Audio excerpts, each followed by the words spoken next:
la très bonne nouvelle, l'excellente nouvelle qui vient de tomber concernant... Le FMI et la Banque mondiale vous félicitent. Il ne faut pas sourire parce qu'il y a un danger qui vous guette. On va... Famille, très urgent. Une grande manipulation se passe sur les réseaux sociaux. Oui, l'information que vous voyez ici, elle est fausse. Regardez vous-même ce qui est écrit. Les impérialistes sont à la porte du Burkina. Attention, les impérialistes sont à la porte du Burkina. Attention. L'Afrique doit se préparer. Oui, l'Afrique doit se préparer à une guerre de haute intensité. L'Afrique doit se préparer à une guerre de haute intensité. Cette guerre ne viendra pas de l'extérieur sous la forme d'une invasion classique, mais de l'intérieur. Alors bonjour famille, j'espère que vous allez bien. Actualité du jour famille. Il y a tellement d'informations aujourd'hui que j'aimerais partager avec vous. Et la première information, c'est que il y a de cela quelques heures, une information circule sur les réseaux sociaux disant que l'ONU aurait donné plus de 850 milliards de francs CFA au Burkina Faso comme SOS, comme une aide sociale du genre. Avant tout propos, j'aimerais que nous analysions ça, si c'est vrai ou faux. Pour le moment, je ne saurais quoi vous dire, mais je veux qu'on analyse ça en profondeur.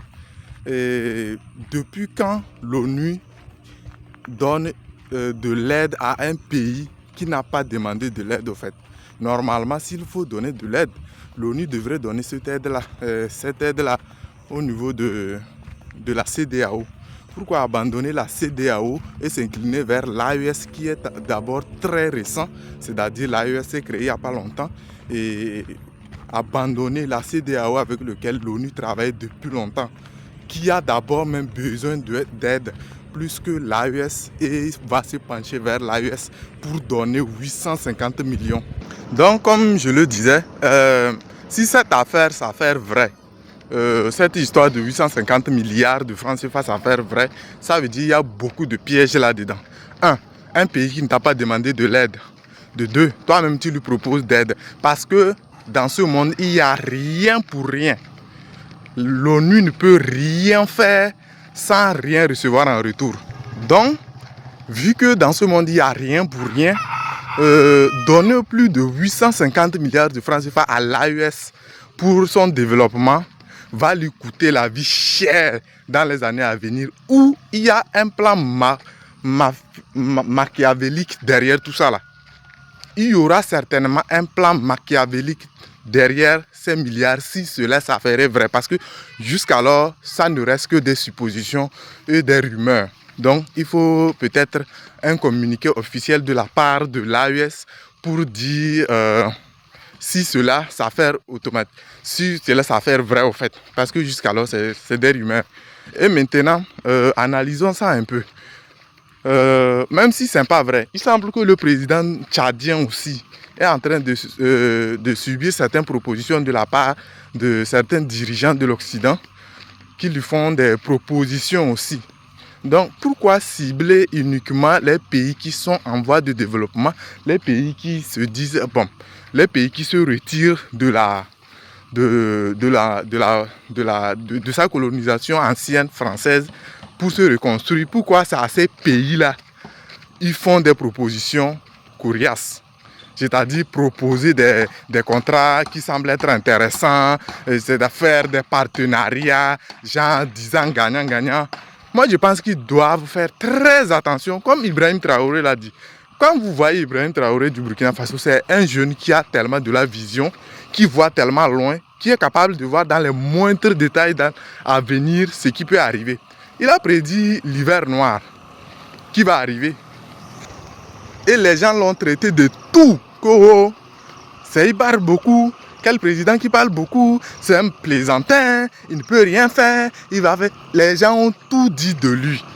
Mais c'est fini par arriver. Cet hiver noir est fini par arriver sous nos yeux. C'est en train d'arriver et ça arrivera certainement. Parce que vous êtes en train de voir ce qui est en train de s'organiser dans l'ombre contre ces pays-là, dont Ibrahim Traoré avait déjà d'avance annoncé ce qui devrait arriver. Les gens l'ont traité de tout là. Sous nos yeux, tout ça là est en train d'arriver. Maintenant, j'espère que ça nous apprend des leçons. Et nous avons vu aussi comment la France est en train d'utiliser la Côte d'Ivoire et le Bénin pour ces pays de l'AES aussi, parce que c'est son intérêt. Et je ne sais pas pour quelle raison, eux aussi vont accepter livrer leurs propres frères du même continent et de surcroît leurs voisins. Par exemple, des mêmes peuples qui sont que seulement que c'est la France qui a divisé ces peuples par les histoires de tracer les frontières entre les pays et tout et tout. Et ils vont accepter de diviser le peuple et prendre les têtes des dirigeants, se cogner jusqu'au point où certains dirigeants africains sont capables d'aller provoquer les autres juste pour plaire à la France. Donc tout ça, nous voyons que l'hiver noir dont Ibrahim Traoré a parlé, c'est en train d'arriver sous nos yeux et les faibles vont disparaître comme il a dit. Ça là, il n'y a rien à faire. Il n'y a rien à faire. Les partenariats soi-disant stratégiques qu'ils font avec les pays de l'AES là, il y a tout un piège dedans, famille. Que personne ne vous mente sur ce sujet. Parce que personne ne peut accepter. Vous êtes en train de voir même ce qui est en train de se passer en France actuellement. La France est endettée. Depuis que l'AES s'est formée, la France est en train de chuter mal même. Et il ne va même pas accepter d'endoser cette chute-là. Il est capable de payer, même s'il faut fournir même les derniers centimes qui restent dans leur coffre-fort pour faire chuter l'AES, pour que les biens de ces pays-là lui reviennent là. Il le fera. Il le fera, il n'hésitera même pas à le faire. Donc, famille. Donc, je vous laisse suivre les vidéos aussi avec moi, quelques vidéos. Vous allez comprendre dans tout ce que j'ai dit parce que j'ai en quelque sorte résumé les informations et vous aurez en détail ces informations dans les vidéos que je vais vous mettre. Donc, on se dit à la fin pour le petit débriefing et la vidéo prendra fin. Merci. La très très bonne nouvelle, l'excellente nouvelle qui vient de tomber concernant le Burkina Faso, le pays des hommes intègres. C'est une très très mauvaise nouvelle pour la France. Une nouvelle que la France ne voulait jamais entendre, que la CEDEAO ne voulait jamais entendre, que l'Union africaine ne voulait pas entendre. Il s'agit des Nations Unies. Les Nations Unies, la plus haute organisation occidentale jamais connue dans le monde. Les Nations Unies, l'ONU vient de défier l'Union africaine, l'ONU vient de défier la CEDEAO. Et c'est le mot défier que les Occidentaux n'aiment pas qu'on dise en l'espèce. Or, la vérité c'est que l'ONU les a classés de côté et l'ONU a décidé. L'ONU propose un montant colossal au Burkina Faso. Un montant de 850 milliards de francs CFA. 850 milliards de francs CFA. Imaginez ce que cela peut faire dans le budget du pays des hommes intègres. Mais c'est la raison pourquoi l'ONU le fait. C'est ce qui séduit l'Afrique des souverainetés. L'ONU a décidé de le faire parce l'ONU a été séduit par la bonne gestion budgétaire du Burkina Faso.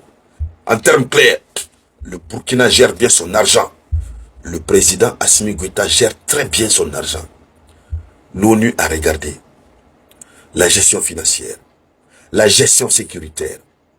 Ça ne fait que évoluer. L'ONU a dit, je vais vous donner de l'argent. Attention, ce n'est pas un piège. Non, ce n'est pas du tout un piège. Il n'y a rien de piège. Cette organisation occidentale, elle est là. Il y a des lignes pour assister les pays. Même si l'ONU a commencé à chuter, il n'y a pas d'argent, mais il y a des lignes où il y a l'argent pour ça. Le FMI et la Banque mondiale vous félicitent. Il ne faut pas sourire, parce qu'il y a un danger qui vous guette. On va ouvrir grand les robinets, on va vous permettre de vous endetter, alors que quand un pays s'endette, quelles sont les garanties? Les garanties, ce sont les actifs du pays. Et les actifs, c'est quoi? C'est les ressources minières et c'est la terre elle-même. Donc, sur un premier plan, c'est une bonne chose. Ça montre que, visiblement, l'État a une bonne maîtrise de la manette. Mais un autre niveau également, il ne faut pas se réjouir et s'engager dans un processus de surendettement qui, à long terme, va nous rattraper. Et je vais finir.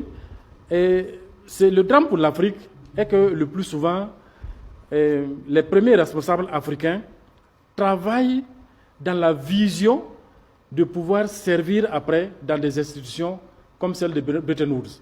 Il y a des économistes comme Kako Nabuko qui ont montré les limites. Un ancien fonctionnaire de l'UEMOA. Oui, et comme commissaire Tuchang Poemi, qui a écrit un livre très intéressant sur la monnaie, la servitude volontaire, où les Africains, surtout les intellectuels, doivent avoir des comportements responsables et ne pas prendre des décisions, parce que toutes ces décisions sont prises par les intellectuels.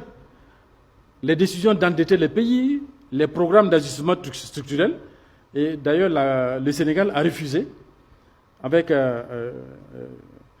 la nouvelle présidence et Sonko. Où le FMI et la Banque mondiale les proposaient, une restructuration. Mais ils ont refusé. Donc il faudra que nous sachions que ces organisations n'ont pas été créées pour l'intérêt exclusif de l'Afrique. C'est vrai, il faut reconnaître que ces institutions-là font un travail formidable. Parce qu'aujourd'hui, quand vous voulez faire des études, c'est à la Banque mondiale, c'est au FMI, et parfois dans d'autres institutions, que vous retrouvez des données.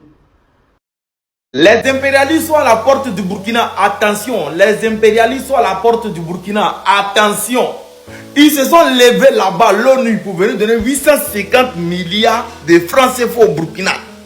Mais attends, depuis quand l'ONU fait SOS, d'un pays où il n'y a pas SOS, vous partez faire SOS. Est-ce que le Burkina vous a dit qu'ils ont besoin de vos jetons?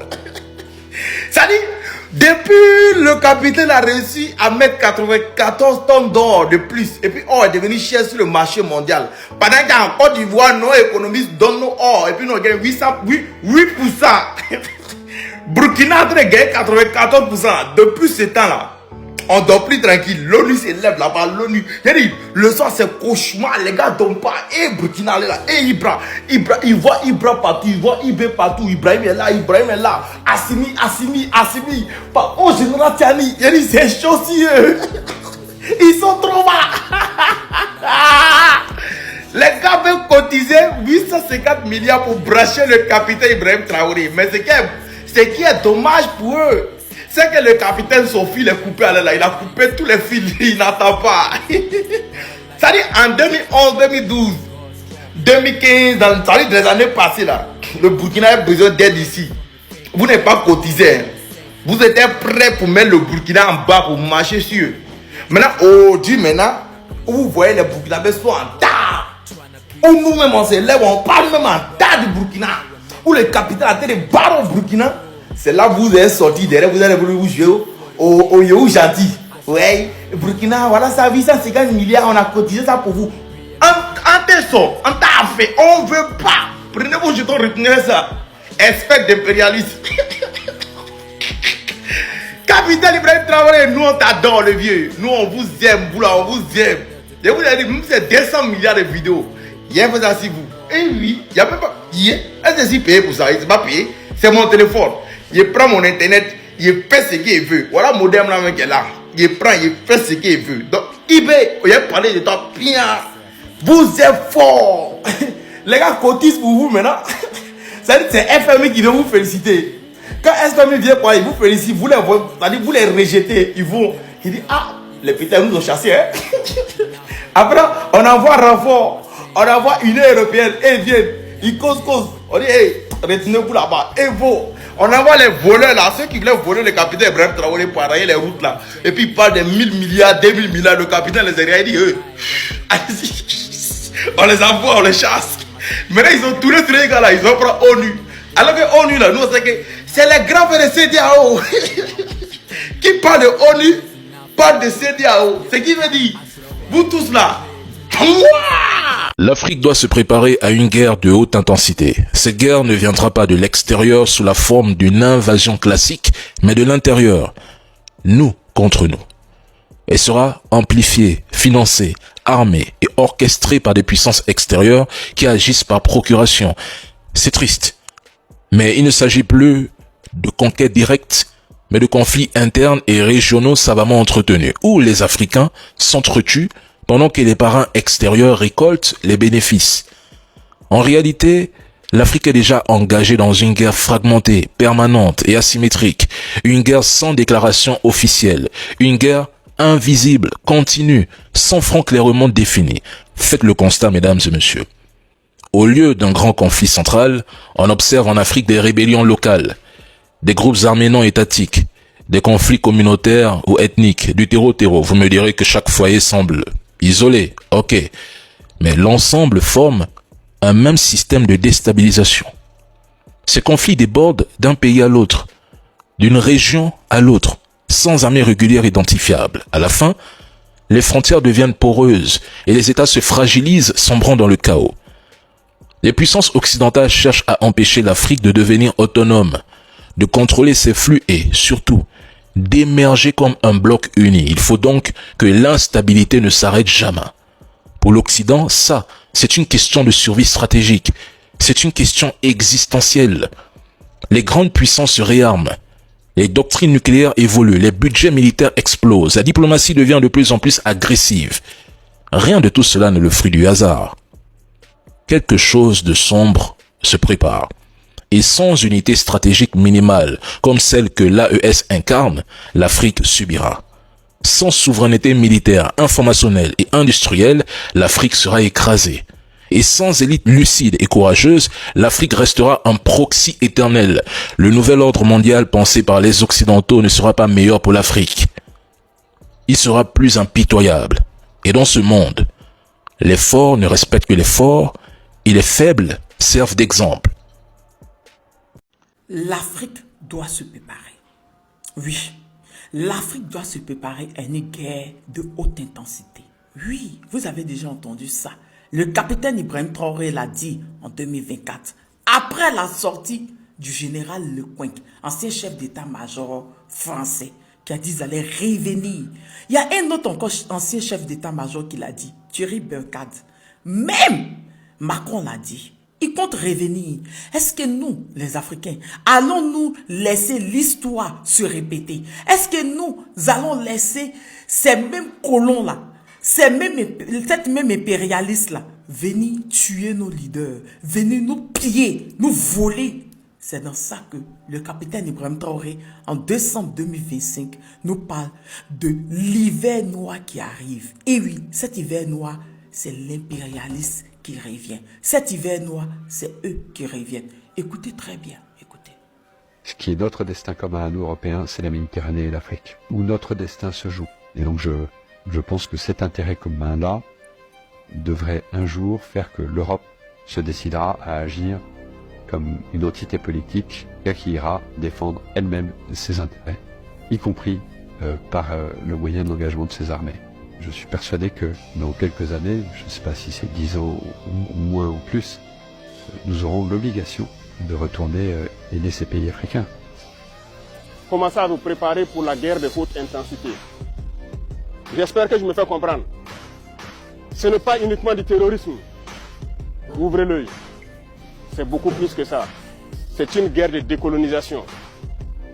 Et vous avez dû entendre ces derniers jours certains généraux ailleurs qui ont fait comprendre que s'il faille qu'ils viennent avec leurs armées nous recoloniser, il faut qu'ils viennent.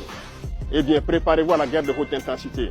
Soit ils viendront eux-mêmes, soit ils passeront par leurs valets locaux qui sont ici pour essayer de troubler notre quiétude.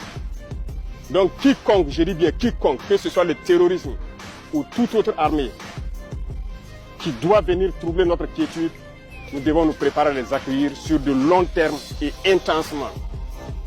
Voilà pourquoi je vous dis, préparez-vous à la guerre de haute intensité. Oui, les Africains doivent se préparer à une guerre de haute intensité. Est-ce que nous allons laisser l'histoire se répéter? Est-ce que nous allons laisser l'Occident, ces colons, venir tuer nos leaders comme ils l'ont fait avec Thomas Sankara, Olympio, Sékou Touré ou Lumumba? Est-ce que nous allons laisser l'histoire se répéter? C'est dans ça, le capitaine Ibrahim Traoré dit que nous devions nous préparer à une guerre de haute intensité. Nous devions nous préparer à l'hiver noir. Et les valets locaux qui sont là, qui sont à les sordes, qui les aident à combattre ces pays-là, seront allumés. On est obligé de s'affronter. Parce que d'autres veulent la souveraineté et d'autres veulent rester au service de ces colons. Nous qui voulons la libération du continent, la libération de nos pays, est-ce que nous allons rester là tout le temps pour que nos frères qui sont des vendus puissent nous mettre des bâtons seulement dans les roues? Non, c'est pour ça que le général Tiani dit, ils vont rugir. Oui, ils vont rugir. Ils vont agir maintenant. L'Afrique doit se préparer à une guerre. Oui, parce que l'impérialisme décide de revenir nous coloniser, décide de revenir nous piller vis-à-vis, nous esclavagiser. Vous serez de quel camp? De ceux qui acceptent d'être esclavagisés ou ceux qui seront pour la liberté des Noirs, la liberté du continent, la liberté de la mélanine.